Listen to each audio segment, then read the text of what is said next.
హరి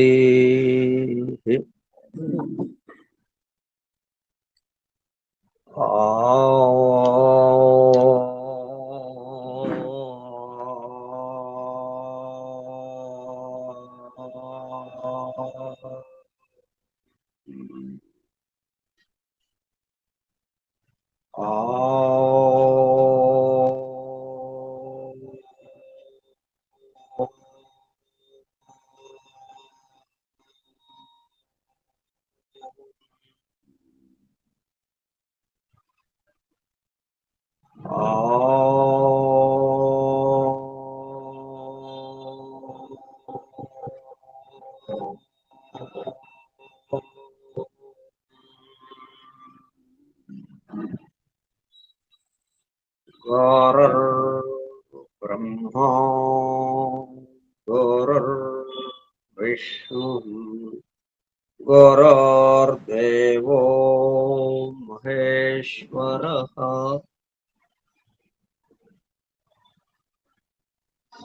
గురుః సాక్షాత్ పరం బ్రహ్మ తస్మై శ్రీ గురవే నమః.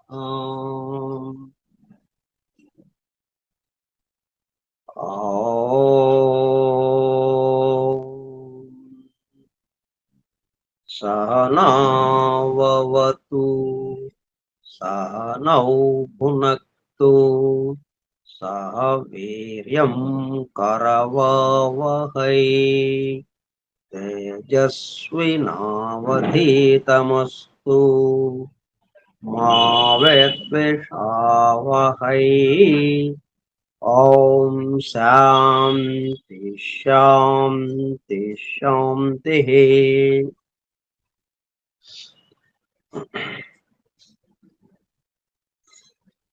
వాసుదేవ 31/8/2025 రాత్రి 9 గంటలు.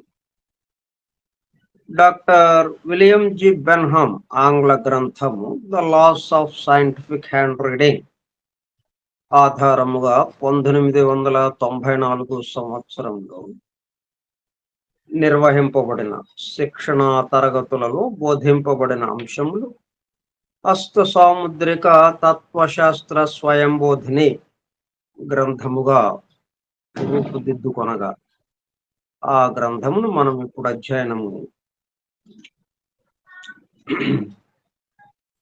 చేయుచుండగా ఆ కార్యక్రమమునకు హాజరైన సోదర బృందమునకు స్వాగతం. అందరకు నమస్కారం. మనం అరచేయి ఆకారానికి సంబంధించి ఏంటి తెలియచేస్తుంది? ఆ చేయి ఎవరికైతే ఉందో ఆ వ్యక్తికి సంబంధించిన విశేషాలు ఏవేంటి మనకి తెలుస్తున్నాయో ఇప్పుడు మనం తెలుసుకుంటున్నాం. దాంట్లో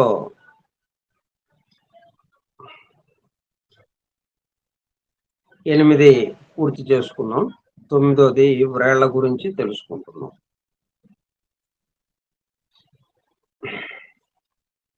ఒక్కోసారి వ్రేళ్లు ఉండవలసిన పొడవు కన్నా ఎక్కువ లేక తక్కువ ఉండవచ్చు. తక్కువగా ఉంటే ఆ వ్రేలికి సంబంధించిన మౌంట్ లక్షణముల యొక్క శక్తి తగ్గుతుంది. ఎక్కువగా ఉంటే మౌంట్ యొక్క లక్షణముల శక్తి పెరుగుతుంది. వ్రేలు నిటారుగా ఉండి పొడవు ఎక్కువతో ప్రక్క వ్రేళ్లు ఆ వ్రేలు కేసు వంగి ఉండి మౌంట్ వెల్ ప్లేస్డ్ గా ఉంటే ఆ మౌంట్ స్ట్రాంగ్ గా ఉందని చెప్పవచ్చు. మౌంట్స్ అంటే మనం గ్రహ శిఖర స్థానములు అంటాం. అవి దాని విషయం వచ్చినప్పుడు మనం వివరించుకున్నాం. ప్రస్తుతానికి ఆ మౌంట్ ఎక్కడ ఉంటుంది అని అంటే వ్రేలి యొక్క మొదల్లో, వ్రేలి కొస మొదలు. దేనికైనా 2 ఉంటాయి, మొదలు తుది, ప్రారంభము అంతము. ఇట్లా ఇప్పుడు ఈ వ్రేలికి సంబంధించి ఏది ప్రారంభం? ఈ అరచేతితో కలిసి ఉన్నటువంటిది. అరచేతి నుంచి ఎక్కడైతే అది బయలుదేరుతుందో అది మొదలు. అక్కడి నుంచి చివరికి వచ్చేటప్పటికల్లా అది కొస. అది చివరిది. కాబట్టి ఇప్పుడు వ్రేలి మొదట్లో ఈ అరచేతిలో ఆ వ్రేలి దిగువ భాగాన ట్రయాంగిల్ షేప్‌లో సన్నటి గీతలుంటాయన్నమాట. సన్నగా. దాన్ని మౌంట్ అంటాం. అట్లాగే అది ఉబ్బెత్తుగా ఉంటుంది మనకి. మౌంట్ అని ఎందుకు అంటున్నాం? మౌంట్ అంటే శిఖరం. కొండ శిఖరం. అట్లా ఇది శిఖరముగా ఉంటుందన్నమాట. ఉబ్బెత్తుగా. చుట్టూ ఉన్న దానికన్నా ఇది ఎక్కువ ఎత్తుగా ఉబ్బినట్టుగా ఉంటుందన్నమాట. అందుకని దాన్ని మౌంట్ అంటున్నాం. అట్లా అది అతని యొక్క చాలా లక్షణాలు దాని ద్వారా మనకు తెలుస్తుంటాయి. అవన్నీ బాగా పనిచేస్తుంటాయి. ఆ మౌంట్ చాలా స్ట్రాంగ్‌గా ఉంది అని చెప్పి మనం తెలుసుకోవచ్చు. ఆ వ్రేలును బట్టి. తర్వాత ఇంకొక రకం వ్రేలేంటంటే, వ్రేళ్ల మధ్య ఖాళీ ఎంత ఉంది గమనించాలి. ఇది కూడా చాలా ముఖ్యమైన విషయం ఇది. ఇటువంటియన్నీ ఏంటి? మనకి ఇల్లుంది. 2 గదులు. ఇంకంతే ఆ 2 గదులు సర్దుకోవటమే. లేతే 3 గదులు. లేతే ఇప్పుడు లేటెస్ట్‌గా అత్యాధునికముగా 2 బెడ్‌రూమ్ అపార్ట్‌మెంటు. 2 బెడ్‌రూమ్. 3 బెడ్‌రూమ్. ఇట్లా ఉన్నదాన్ని బట్టి. అట్లా ఇది మన అరచేయి ఎలాగ ఉంది అంటే, అవి 3 బెడ్‌రూమ్ అపార్ట్‌మెంట్ ఎవడు తీసుకుంటాడు? ఆర్థిక పరిస్థితి బాగున్నవాడు. ఆదాయం బాగా వస్తున్నవాడు. అంతేగాని నెలకి రూ. 1000 జీతం అని అనుకున్నా. అంటే ఇప్పుడు మినిమము రోజుకి 500 మినిమమ్ కావాల్సొస్తుంది. ఒక చిన్న ఫ్యామిలీకి. భార్యాభర్త, ఒక చిన్న పిల్లోడుంటే. అంటే 15,000 అన్నా మినిమమ్ ఉండాలి మనకి. 15,000 జీతగాడు 3 బెడ్‌రూమ్ అపార్ట్‌మెంట్ తీసుకోడు గదా! ఆ 15,000 అద్దె గూడా సరిపోదు వాడికి. 3 బెడ్‌రూమ్ అపార్ట్‌మెంట్ అంటే 20,000 ఉంటుంది దాదాపు.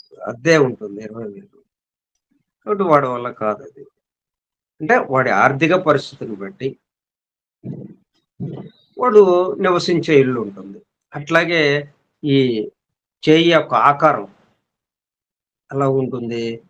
వాడు ఎవరైతే దీంట్లో ఉన్నాడో, ఎవరి ఎవరి గురించి చెప్పడానికి ఈ చేయి ఇక్కడ ఉందో, వాడికి సంబంధించిన విషయంగా ఇది చెప్తూ ఉంటుంది.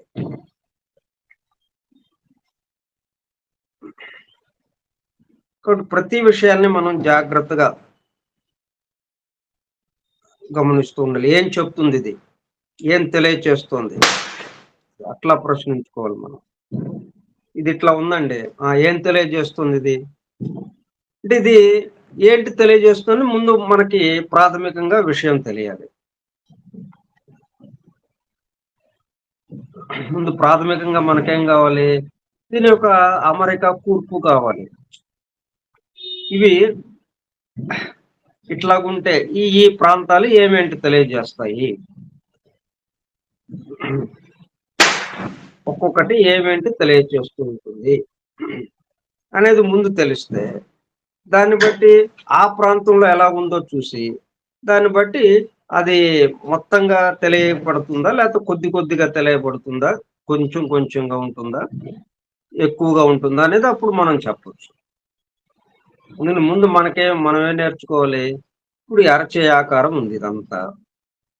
దీంట్లో ఒక్కొక్క చోట ఒక్కొక్క రకంగా విషయాలు మనకి తెలుసుకుంటున్నాం. అంటే అది ఒక్కొక్క విషయాన్ని తెలియజేస్తూ ఉంటుందది. ముందుగా మనం ఇది ఈ విషయాన్ని తెలియజేస్తుంది. వ్రేలు పొడవుగా ఉంటే ఈ విషయం తెలియజేస్తుంది. వ్రేలు పొడవు వ్రేలు యొక్క పొడవును బట్టి ఒక విషయం తెలియజేస్తుంది. వ్రేలు ఎంత పొడవుంటే దాన్ని బట్టి. అలాగే వ్రేళ్ళు వంగడాన్ని బట్టి ఒక రకంగా. ఇట్లాగా ముందు ప్రాథమికంగా మనం ఇది తెలుసుకొనుంటే, ఇప్పుడు వాటిలో రకరకాలైన ఆకారాలొస్తాయి మనకి. రకరకాల కాంబినేషన్స్‌తో. దానికి సంబంధించి మనం జత జేసుకుంటూ మనం చెప్పడానికి వీలవుతుంది.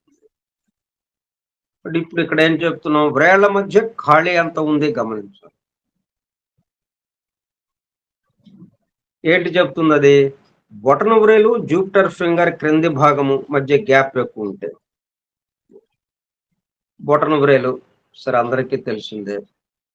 ఇప్పుడు ఇలా చెప్తుంటే మీరేం చేయాలి, అరచేతిని ముందు పెట్టుకోవాలి మీకు ఎదురుగా. ఎందుకంటే మనం ఇక్కడ బొమ్మలు చూపించట్లేదు, మీ ఊహాశక్తిని పెంచడం కోసం బొమ్మలు లేకుండా దాన్ని వర్ణిస్తుంటే ఆ వర్ణనతోనే మీరు ఊహించుకుంటూ ఓ ఇది ఇలాగుంటుందని అనుకోవాలి అన్నట్టుగా. బొమ్మ చూపిస్తే ఇంకా బుర్ర పని చేయదు. ఇక బుర్రతో మనం ఊహాశక్తికి ఇంకా పని లేదు కదా. ఇంకా ఈ బొమ్మ ఇలా ఉంది ఓకే అని ముందుకెళ్ళిపోతాం, చాలా తేలికైపోతుంది. అదే బొమ్మ లేకుండా ఇది ఇలాగా ఉంటుంది అని అంటే ఊహించుకోవాలి, ఆ ఊహాశక్తి పెరుగుతుంది మనకి. అందుకోసమని మనలో ఊహాశక్తిని, ఆ ఇమాజినేషన్ పవర్ని పెంచడం కోసం బొమ్మలు లేకుండా చెప్తున్నాం అన్నమాట. తర్వాత ఒకసారి బొమ్మ చూపిస్తాం. సరే ఇప్పుడు బొటన వ్రేలు ఇలాగ ఎదురుగా పెట్టుకోండి, మీ అరచేతిని, బొటన వ్రేలు అలాగే చూపుడు వేలు. జూపిటర్ ఫింగర్ అంటే చూపుడు వేలు. ఈ 2 వ్రేళ్ల మధ్యన ఎంత ఖాళీ ఉంది? గ్యాప్ ఎక్కువ ఉంటే, ఈ రెండింటి మధ్యన గ్యాప్ ఎక్కువ ఉంటే, అంటే ఒక్కొక్కళ్ళకి చాలా గ్యాప్ చాలా దూరంగా ఉంటుంది. బొటన వ్రేలు దిగువ భాగము అలాగే జూపిటర్ ఫింగర్ యొక్క దిగువ భాగం నుంచి ఈ రెండింటి మధ్యన దూరం ఎంత దూరం ఉంది? ఒకళ్ళకి దాన్ని ఆనుకుని ఉంటుంది దగ్గరగా. ఈ జూపిటర్ ఫింగర్ యొక్క మొదలుని ఈ బొటన వ్రేలు యొక్క మొదలు దగ్గరగా ఉన్నట్టుగా ఉంటుంది, ఆనుకుని ఉన్నట్టుగా. ఒక్కొక్కళ్ళకి చాలా దూరంగా, చాలా గ్యాప్ ఎక్కువగా, ఆ ఖాళీ ఎక్కువగా ఉండేట్లు ఉంటుంది ఒక్కొక్కళ్ళకి. ఇట్లా ఇది ఏం తెలియజేస్తుంది మనకి? గ్యాప్ ఎక్కువ ఉంటే, క్రింది భాగం మధ్య గ్యాప్ ఎక్కువ ఉంటే లో సెట్ థంబ్ అంటాం దాన్ని ఇంగ్లీష్ లో. అంటే చాలా దిగువకు వచ్చేసింది కదా థంబ్, అందుకని లో సెట్. ఔదార్యము, ధర్మచింతన ఉంటుంది. స్వేచ్ఛగా ఉండడానికి ఇష్టపడతాడు, ప్రధానంగా అది స్వేచ్ఛ, ఇండిపెండెంట్ గా ఉండడానికి ఇష్టపడతాడు. ఇంకొకళ్ళు ఆధిపత్యం వహిస్తే ఒప్పుకోడు. అంటే వీళ్ళతో పని చేయించుకోవాలంటే మనం ఏం చేయాలి, వాళ్ళకి నచ్చ చెప్పడం, దాంట్లో రీజనింగ్ తో చెప్పడం. అప్పుడు ఏంటంటే ఇక వాడు ఒప్పుకుంటాడు, అంటే తను ఒప్పుకుంటున్నాడు. అంతేగాని మనం చెప్పాం కాబట్టి వాడు చేయట్లేదు, మనం చెప్పాం కాబట్టి వాడు చేయడం అనేది వాడి జీవితంలో జరగదు. తను అనుకోవాలి అంతే, అంత స్వేచ్ఛగా ఉంటాడు అనమాట ఆ గ్యాప్ ఎక్కువ ఉంటే. ఔదార్యము, ధర్మచింతన ఉంటుంది, స్వేచ్ఛగా ఉండడానికి ఇష్టపడతాడు. ఎవరైనా తనను అడ్డగిస్తే ఏమాత్రం సహించడు. Intolerant of restraint. రిస్ట్రైంట్ అంటే అడ్డగించడం. ఈ వద్దులే, ఈ పని చేయొద్దులే, నువ్వు ఈ పని చేస్తే ఇది ఇట్లాగా ఉండొచ్చు, వద్దు అంటే ఏమాత్రం ఒప్పుకోడు అనమాట, సహించడు.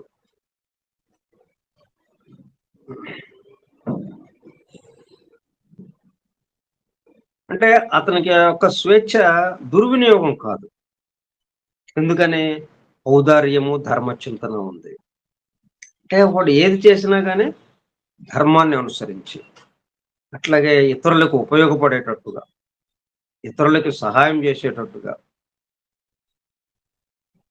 అట్లా ఉంటుంది. కాబట్టి అతను చేసే పనులు, ఆ స్వేచ్ఛ అతనికి ఉపయోగపడేదే కానీ అతనికి అతని చుట్టూ ఉన్న వాళ్ళకి ఉపయోగపడుతుంది, నష్టం చేకూర్చేది కాదు అది. ఇంకొక రకం అంటే ఇట్లా రెండేసి వేళ్ల మధ్యన గ్యాప్ అంటే మరి రెండిటి మధ్యన అనేది వచ్చేస్తుంది కదా. ఖాళీ ఖాళీ స్థలం కావాలి అంటే 2 స్థలాల మధ్య ఉన్నది అట్లా అన్నట్టుగా. ఇప్పుడు జూపిటర్, సాటర్న్ ఫింగర్ మధ్య గ్యాప్ ఎక్కువ ఉంటాయి. ఈ బొటన్ వేలు చూపుడు వేలు చూసాం మనం ఇప్పుడు. ఇక అక్కడి నుంచి చేయి ఇలా ఎదురుగా పెట్టుకున్నారు కదా, ఇప్పుడు చూపుడు వేలు మధ్య వేలు ఈ రెండింటి మధ్యన గ్యాప్ ఎంత ఉంది? ఒకళ్ళకి ఈ కలిసిపోయి ఉంటుంది, అతుక్కుపోయినట్టుగా ఉంటుంది. అక్కడ మొదలుపెట్టి ఈ రెండింటి మధ్యన చాలా గ్యాప్ ఉంటుంది, దాదాపుగా పావంగుళం గ్యాప్ ఉంటుంది అన్నమాట. అతుక్కుపోయిన దగ్గర నుంచి పావంగుళం గ్యాప్ దాకా ఉంటుంది. ఏంటిది తెలియజేస్తుంది? గ్యాప్ ఎక్కువ ఉంటే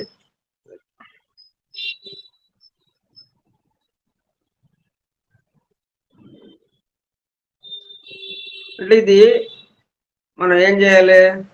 ఇప్పుడు మనకి ఎట్లా ఉంది? గ్యాప్ ఎక్కువ ఉందా? గ్యాప్ ఎక్కువ ఉంటే మన యొక్క స్వభావం ఎలాగుంది? స్వేచ్ఛగా ఉండడానికి ఇష్టపడుతున్నామా? ఒకళ్ళ అజమాయిషిలో ఉండడానికి ఇష్టపడుతున్నామా? ఒకళ్ళ ఆధిపత్యంలోకి, ఒకళ్ళ అజమాయిషిలోకి ఉండడానికి ఇష్టపడుతున్నామా? మనకు తెలుసు కదా మన స్వభావం. సో దాన్ని బట్టి మీకు ఆ స్వభావం ఉన్నప్పుడు మీకు తగిన విధంగా ఆ మధ్య గ్యాప్ ఉంటుంది. మీరు ఒకళ్ళ అజమాయిషిలో ఉండడం, అలాగే పూర్తిగా భౌతిక స్థాయిలో ఉండడం,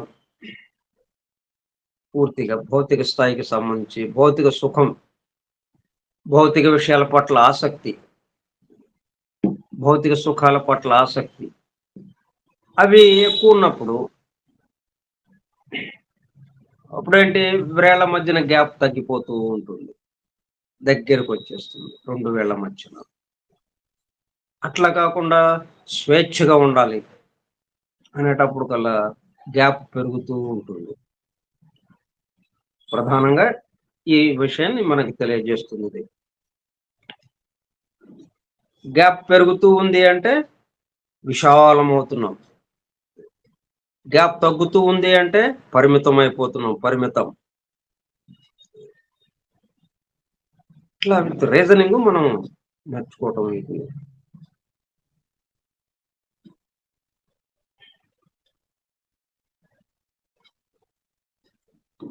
జూపిటర్ సాటర్న్ ఫింగర్ మధ్యన అంటే చూపుడు వేలు మధ్య వేలు మధ్య గ్యాప్ ఎక్కువ ఉంటే స్వతంత్రముగా ఆలోచించడం ఉంటుంది. అంటే ఇక్కడ ఈ స్వతంత్రతకి, స్వేచ్ఛకి సంబంధించి 3-4 రకాలు వస్తాయి మనకి. అట్లాగా ముందు బొటన వేలు దగ్గర చూసాం మనం. బొటన వేలు చూపుడు వేలు మధ్యన గ్యాప్ ఎక్కువ ఉంటే స్వేచ్ఛగా ఉండడానికి ఇష్టపడతాడు.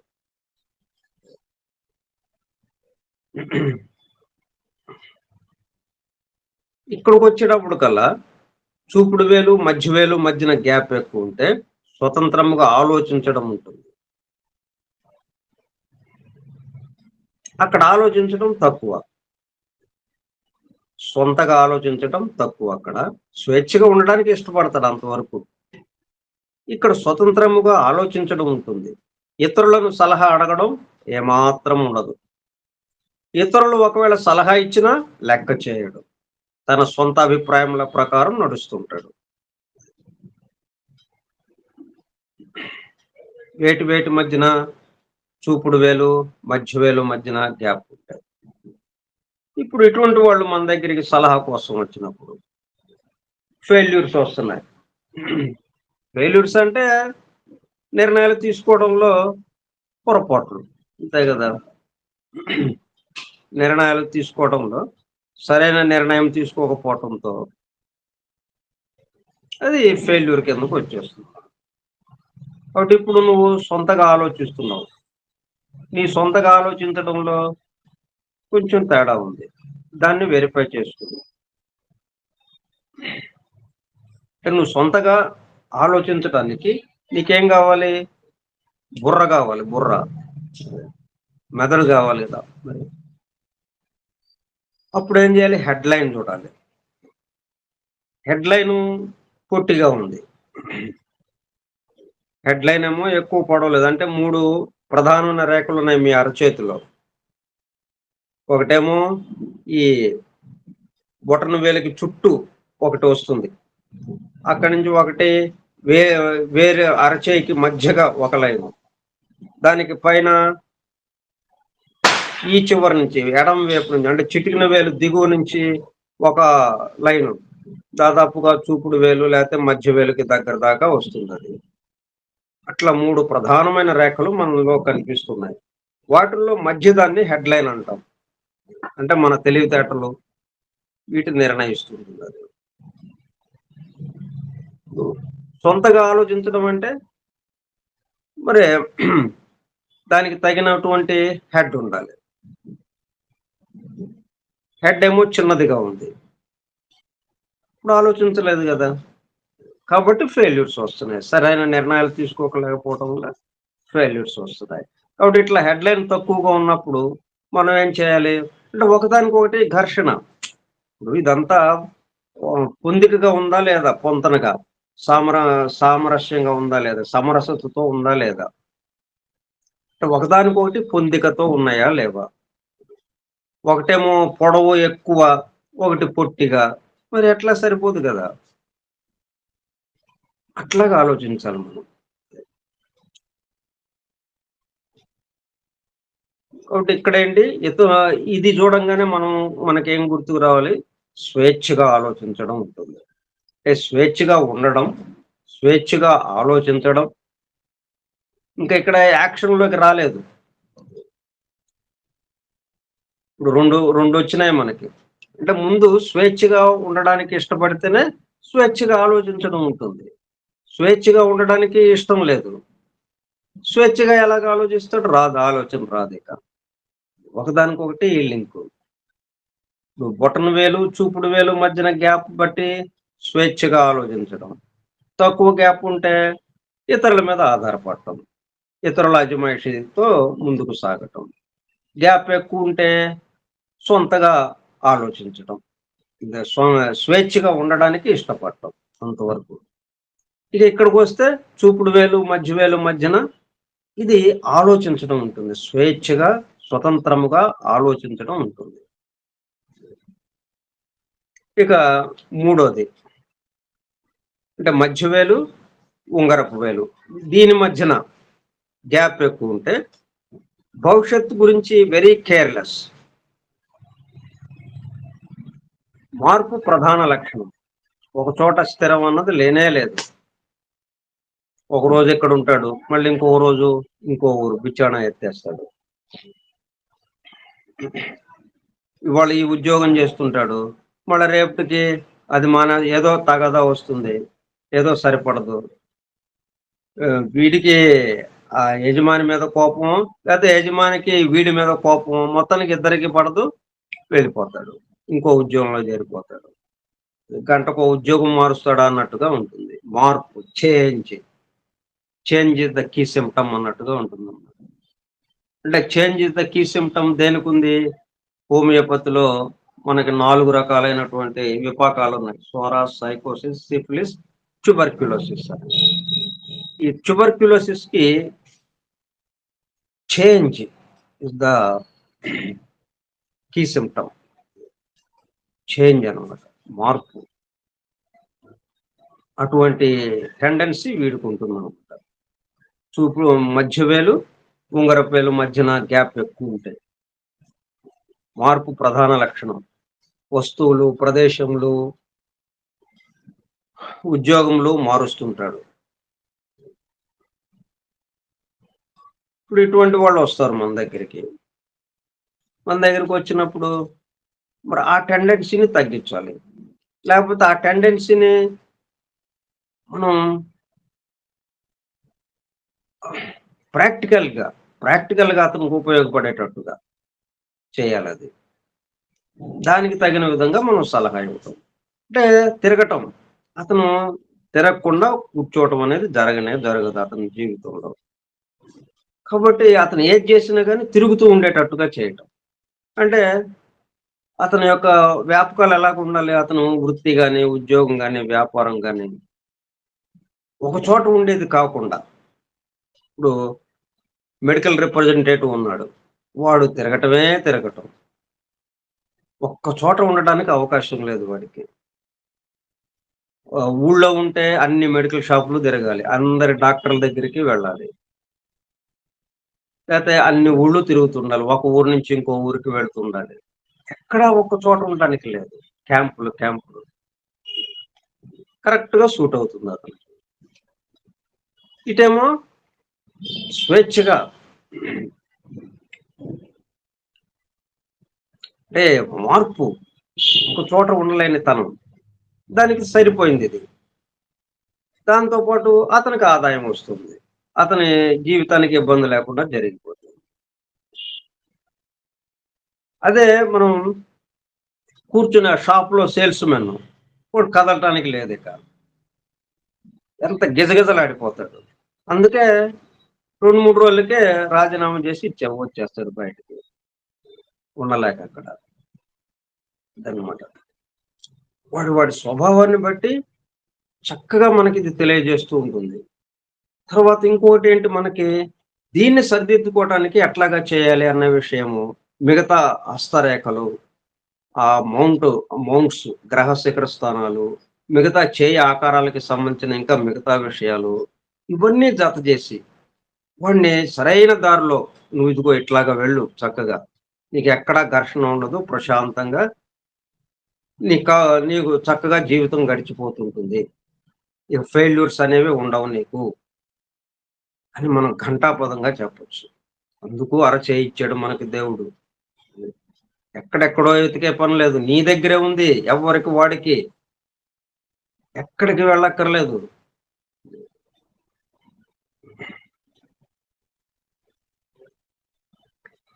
ఉద్యోగంలో మారుస్తుంటాడు. స్థిరత్వం ఏమాత్రం ఉండదు. ఈరోజు ఈ ఊరిలో ఉంటే రేపు ఇంకో ఊరిలో ఉంటాడు. ఆచార వ్యవహారములు, సాంప్రదాయం అంటే ఏమాత్రం గిట్టవు. ఈ లక్షణములన్నీ హోమియోపతిలో ట్యూబర్క్యులోసిస్ విపాకం గలవారికి ఉండడం వల్ల సాటర్న్, అపోలో గ్రహాల మధ్య గ్యాప్ ఎక్కువ ఉంది. అంటే ట్యూబర్క్యులోసిస్ విపాకమునకు చెందినవాడు అని తెలుసుకోవచ్చు. సాటర్న్ సంబంధించిన లక్షణాలుగా ఉంటాయి ట్యూబర్క్యులోసిస్. సాటర్న్ అంటే ఎముకల గూడుగా అందరికన్నా పొడవుగా ఉంటాడు సాటర్న్. సాటర్న్ బలంగా ఉన్నవాడు వాడి జాతకంలో గాని, లేకపోతే ఈ అరచేతిలో మౌంటు స్థానం అంటే గ్రహ శిఖర స్థానం గాని, శని శిఖర స్థానం గాని బలీయంగా ఉంటే పొడవుగా ఎముకల గూడులాగా ఉంటాడు. సన్నగా, పొడవుగా. ముందుకి వంగినట్టు ఉంటాడు. అది ట్యూబర్క్యులోసిస్ వాడు కూడా అలాగా ఉంటాడు.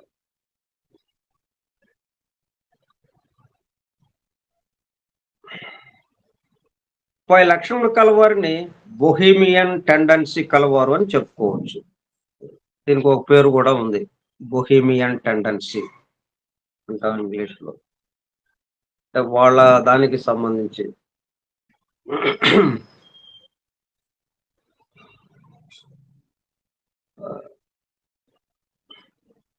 మనకి ఎక్కువ సంచార జాతుల వాళ్ళలో ఈ పద్ధతిగా ఉంటుంది అన్నమాట. సంచార జాతులు ఉన్న వాళ్ళలో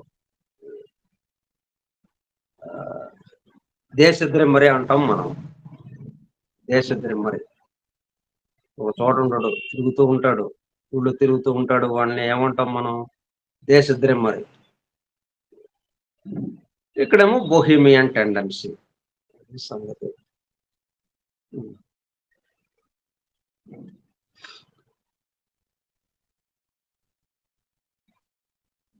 ముందేంటి మనకి ఇవి ఇలాగున్నాయి, ఇలాగుంటే ఈ లక్షణాలు ఇలాగుంటాయి.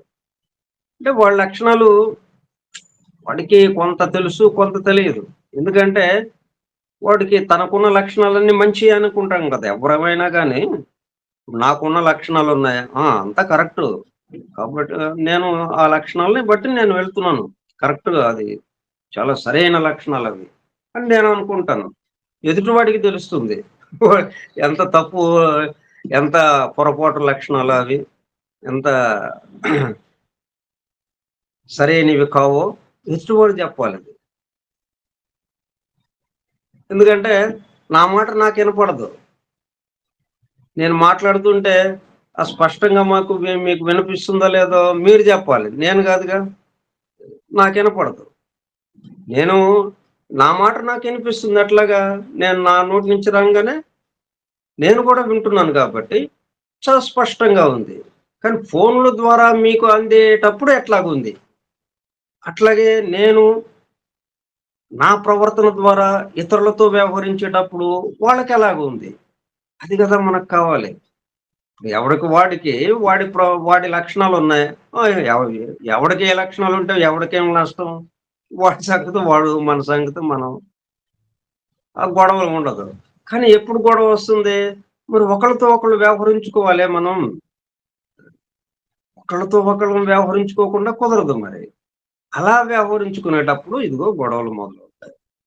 ఇబ్బందులు. ఇప్పుడు వీటిని చూస్తూ ఉండగా ముందేంటి మనం ఉన్న విషయం ఇది. మరిప్పుడు నీకేం గావాలి? నాకన్నీ వైఫల్యాలొస్తున్నాయండి, అపజయాలు, అన్ని కష్టాలు. జీవితంలో అసలేమాత్రం ఎదుగుదల ఉండలేదు, ప్రశాంతత లేదు. అందరితోను తగాదాలు. ఇలాగుంది నా పరిస్థితి అని అది చెప్తాడు వాడు. అప్పుడు ఈ మొత్తం మనం చూస్తూ, ఇదిగో ఇది ఇట్లా మార్చుకో నువ్వు. దీనికి సరిపడటం లేదు. ఇలా మార్చుకుంటే నువ్వు మొత్తం ఇక జయాల్లోకే వెళ్ళిపోతావు. అన్నీ నీకు మీరు చేపట్టిన పనులన్నీ చక్కగా జరుగుతుంటాయి. ప్రశాంత స్థితి ఏర్పడుతుంది అని మనం చెప్పొచ్చు. అందుకు ఈ హస్తరేఖలు అసలు ఈ హ్యాండ్ రీడింగ్ మనకు అందుకు ఉపయోగపడుతుంది. ఒక గ్రంథం చదివితే మనకి ఎట్లాగైతే తెలివి పెరుగుతుందో, జ్ఞానం పెరుగుతుందో, ఇప్పుడు పవిత్ర గ్రంథాలు చదివాం. మరి సృష్టికి సంబంధించిన, దైవానికి సంబంధించిన విషయం మనలో మేల్కొంటుంది గదా! మనలో జ్ఞానం కలుగుతుంది గదా!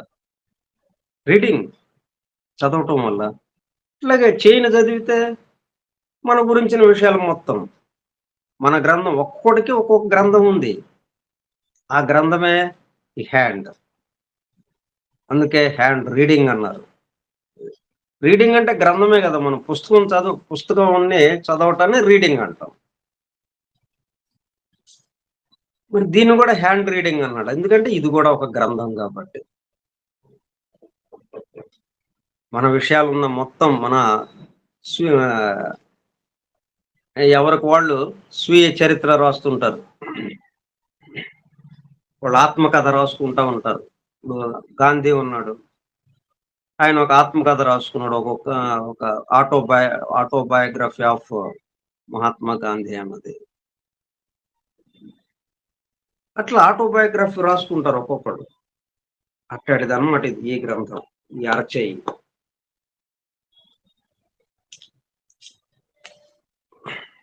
ఓకే.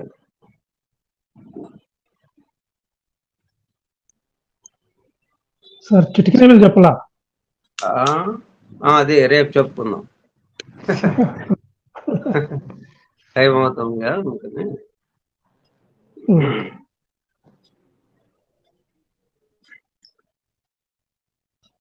ఓం సహనావతు సహనౌ భునక్తు సహ వీర్యం కరవావహై తేజస్వినావధీతమస్తు మా విద్విషావహై.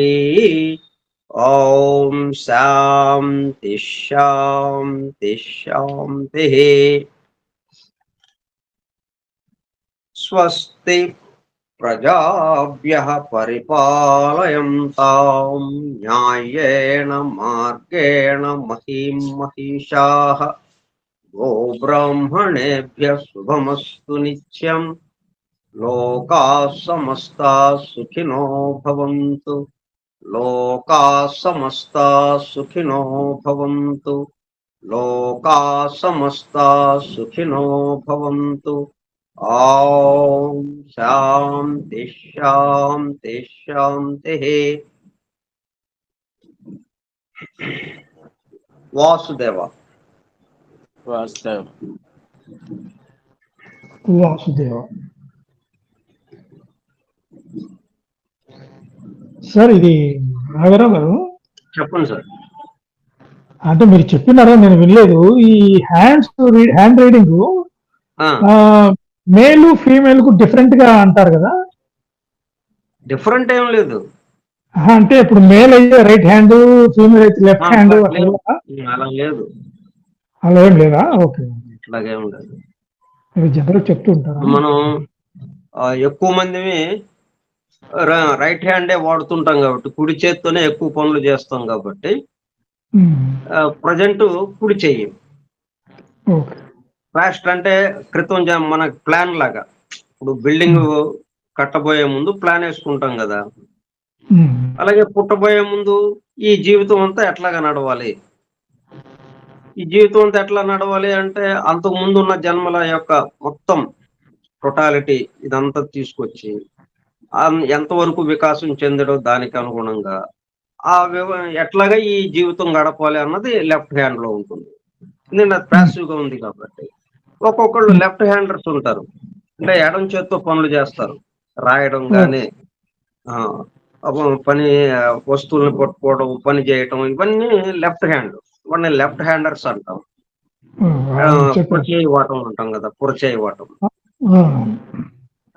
వాళ్ళకి ఏంటంటే ప్రజెంట్ పురచేయి చూడాలి, అంటే ఎడం చేయి చూడాలి. ప్లాన్ ఏమో కుడి చేతిలో ఉంటుంది. రీజనింగ్ అన్నమాట. అది స్త్రీ పురుష భేదం ఎక్కడ వస్తుంది మనకి?